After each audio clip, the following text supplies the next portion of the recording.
ഇതാണ് റോയൽ എൻഫീൽഡിൻ്റെ ആദ്യത്തെ പ്രൊഡക്ഷൻ വേർഷനിൽ വരാൻ പോകുന്ന electric bike royal Enfield flying flea C6. 1940 കാലഘട്ടത്തിൽ ബ്രിട്ടീഷ് ആർമി ഉപയോഗിച്ചിരുന്ന ഫ്ലൈയിങ് ഫ്ലീ റോയൽ എൻഫീൽഡിൻ്റെ ഏറ്റവും ഭാരം കുറഞ്ഞ ബ്രിട്ടീഷ് മോട്ടോർ സൈക്കിളായിരുന്നു.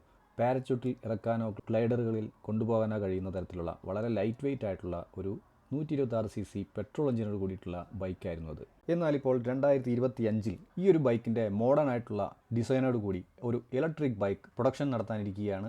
ഓത്തൻറ്റിക് ആയിട്ടുള്ള റെട്രോ ഫീലോട് കൂടിയിട്ടാണ് ഈ ഒരു വണ്ടി ഡിസൈൻ ചെയ്തിരിക്കുന്നത്. കാഴ്ചയിൽ ഒരു കൊതുക് പോലെ ഇരിക്കുന്നെങ്കിലും ഇതിൻ്റെ പേര് അർത്ഥമാക്കുന്നത് പോലെ ഫ്ലൈയിങ് ഫ്ലീ. ഫ്ലീ എന്ന് വെച്ചാൽ മൂട്ട. മൂട്ടയ്ക്ക് ചിറകില്ല എങ്കിലും ഫ്ലൈയിങ് ഫ്ലീ എന്നാണ് റോയൽ എൻഫീൽഡ് ഇതിനെ വിളിക്കുന്നത്. അതായത് ചോര കുടിക്കാൻ കഴിവുള്ള ഒരു ജീവിയാണ് മൂട്ട. അതോടൊപ്പം അതിന് ചിറകും കൂടെ വെച്ചാലോ അതിൻ്റെ അവസ്ഥ എന്തായിരിക്കും? എന്തായിരുന്നാലും വളരെ മോഡേൺ ആയിട്ടുള്ള ഫീച്ചേഴ്സ് ഇതിന് നൽകിയിട്ടുണ്ട്. റോയൽ എൻഫീൽഡ് ഫ്ലൈയിങ് ഫ്ലീ C6ൻ്റെ വളരെ പ്രധാനപ്പെട്ട ഫീച്ചേഴ്സ് എന്ന് പറയുന്നത് ഇതൊരു TFT ടച്ച് സ്ക്രീനോട് കൂടിയിട്ടാണ് വരുന്നത്. ഇതിൽ ഗൂഗിൾ മാപ്പ് നമുക്ക് യൂസ് ചെയ്യാൻ പറ്റും. റെട്രോ സ്റ്റൈലിംഗ് കൊടുത്തിട്ടുള്ള ഒരു old model front suspension unit ആണ് ഇതിന് കൊടുത്തിരിക്കുന്നത്. കൂടാതെ അലുമിനിയം ഫോർജ്ഡ് ഫ്രെയിമാണ് ഇതിൽ യൂസ് ചെയ്തിരിക്കുന്നത്. Battery as A stress member എന്ന നിലയ്ക്കാണ് ഇത് വർക്ക് ചെയ്യുന്നത്. ഈ ഒരു ബൈക്ക് 2026 ലോഞ്ച് ചെയ്യാൻ സാധ്യത.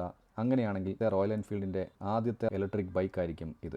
ഇതൊരു കീലെസ് എൻട്രി ബൈക്കാണ്. അതായത് സ്റ്റാർട്ടർ ബട്ടൺ മാത്രമേ കൊടുത്തിട്ടുള്ളൂ. ലീൻ ആയിട്ടുള്ള ഡിസൈനാണ് ഇതിന് നൽകിയിരിക്കുന്നത്. ഒറ്റ നോട്ടത്തിൽ എല്ലാവർക്കും ഇതിൻ്റെ ഡിസൈൻ ഇഷ്ടപ്പെടണമെന്നില്ല. പക്ഷേ വളരെ ക്ലോസ് ആയിട്ട് നമ്മൾ വാച്ച് ചെയ്യുമ്പോൾ വളരെ ഓതൻറ്റിക് ആയിട്ടുള്ള റെട്രോ സ്റ്റൈലിംഗ് ഇഷ്ടപ്പെടുന്ന ആൾക്കാർക്ക് ഈ ബൈക്ക് തീർച്ചയായിട്ടും ഇഷ്ടപ്പെടും. റോയൽ എൻഫീൽഡിൻ്റെ വളരെ പ്രീമിയം ആയിട്ടുള്ള ഒരു ഇലക്ട്രിക് ബൈക്കായിരിക്കും ഫ്ലൈയിങ് ഫ്ലീ C6.